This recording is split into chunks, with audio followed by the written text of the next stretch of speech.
Hi, I'm Tanishta. Welcome to my channel. I'm a psychologist, interventionist, and therapist. I hope you have gone through my last video, which was about child abuse, its sign and symptom. I will be concluding this child abuse topic with its effect and what to be done by the parents, teacher, as well as how a child can help themselves. So, without wasting much time, I will be starting, but before that, please like, subscribe my channel and click the bell icon so that you can be notified. So I'm starting with it. What will be the effect of an abuse? As you know, or you got a fair idea that what can be a child abuse, what are the types of child abuse, what can be its signs and symptoms. Now, what will happen after a child being abused? What will be its effect in the later life, in adolescent, in its teenage? What will be its effect? So point by point I will be discussing it. First, they will have problem maintaining a healthy relationship, and this healthy relationship will go with their parents, their partner, their friend group, teacher, with strangers even. They will have a trust issue. They're unable to trust anybody.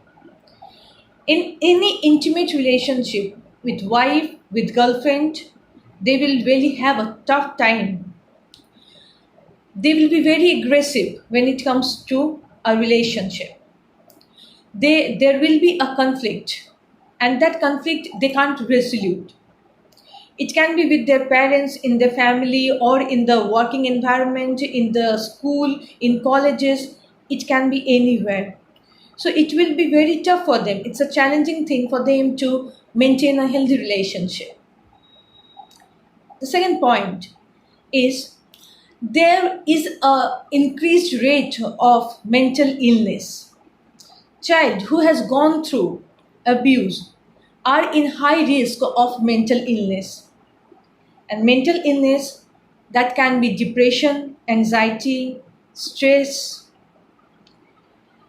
If not treated properly or if not taken care in the early life, it will be really very much challenging for that kid to face the world in its later life.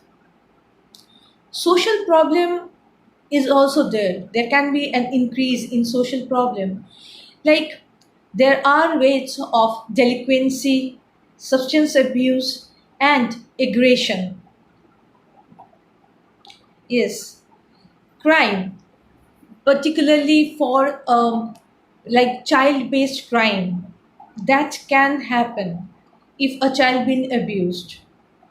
To forget their pain, they can go into substance abuse.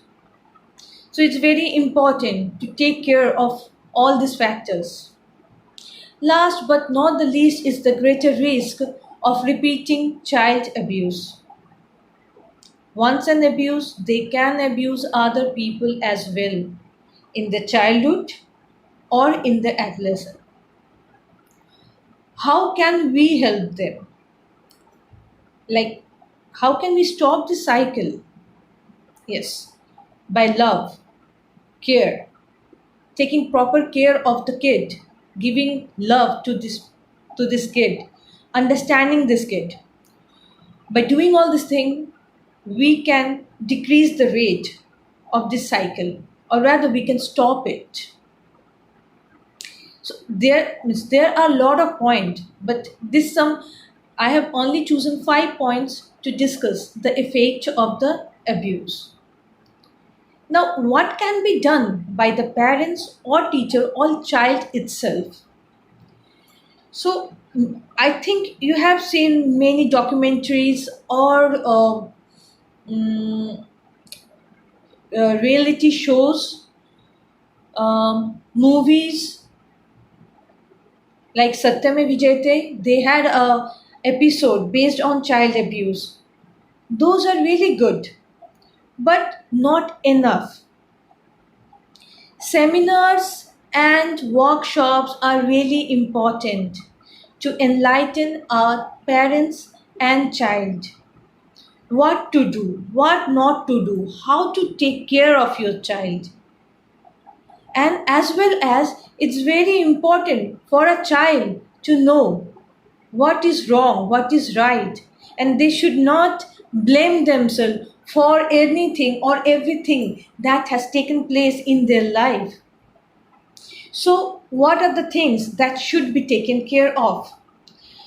So, the first and the foremost is that we should ensure, or the parents should ensure, the comfortable sharing everything with their parents so that they can be saved from blackmail or threatening. A child should share everything or anything happening with them to their parents, either mom, dad, or grandmother, grandfather, or any elder sibling, so that they can be saved from blackmailing and threatening, as that is very common complaint against the parents, that parents are not listening, parents are not giving proper, they are not taking properly the thing said by the kid.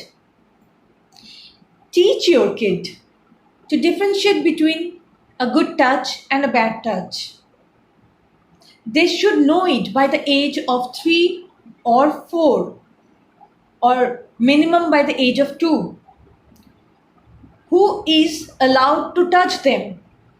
Where is the appropriate place to be touched? Their private place are really private, and they should be knowing that. And that should be said by the parents or taught by the parents. You should be clear about whom to trust and not to trust. In case of a child with working parents, nannies are there, caregivers are there, and whether they're trustworthy or not, parents should be telling their kid. There should be one person to take a kid from school back home, nor any other. You cannot allow anybody to take care of your kid. You cannot trust them. It's not allowing. You cannot trust them. You don't know what will be happening back of you. The person whom you are trusting is really trustworthy. Many cases has come up. Keep an eye on how your child is spending time in mobile, television.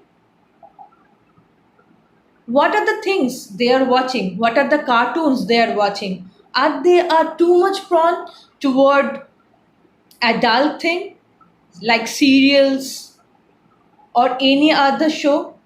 There are options, you can log those channels. You have to keep an eye how your child is playing. If it's not possible for you to supervise, as you are engaged in work, you might be engaged in household work, find some time to sit with him or her and to discuss what they are playing, how they are playing, to know what is going on in their mind. Another thing is that you should be observing your child regularly. Is there any changes in in your child's behavior? Your child who was very cheerful, is he very calm and quiet or withdrawn from the social life? If it's so, you have all the right to know the reason why your child is acting like that. What is the reason behind it?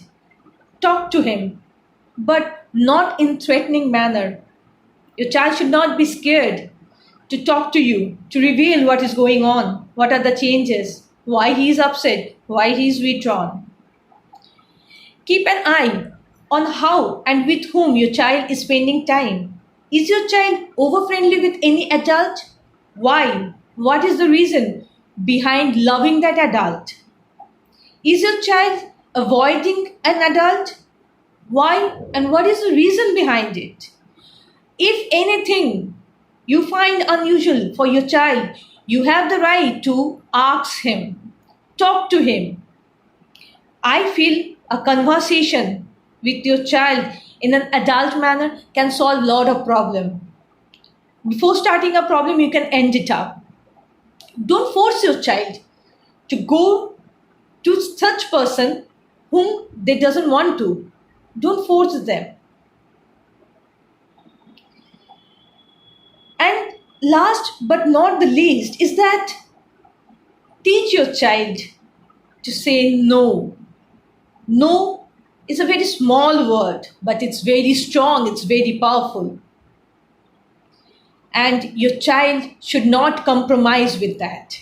If your child is not liking to say, tell her, tell him to say no. I don't want to go with you. I don't want to play with you. You should teach it. You should not teach your child to compromise. We are the first teacher, we, parents. And whatever we will teach our child will follow that. If we teach our child to be strong, they will be like Hercules or Hulk. If we teach our child to be timid, they will be. So the power is in our hand, how we nurture our child. If you find anything wrong with your child or with any child around you, in your neighborhood, within your relatives, call 1098. Yes, 1098 is the child helpline number. You can call them, you can tell them, and action will be taken. And it's everything in your hand how you want to build up a society. You want to make it strong or you want to make it weak. It's completely up to you. I hope you liked it and I will request you to subscribe and like my channel. And please comment what are the topic you want to know, you want me to make video on. I will be glad to work on it. Bye bye. See you next time.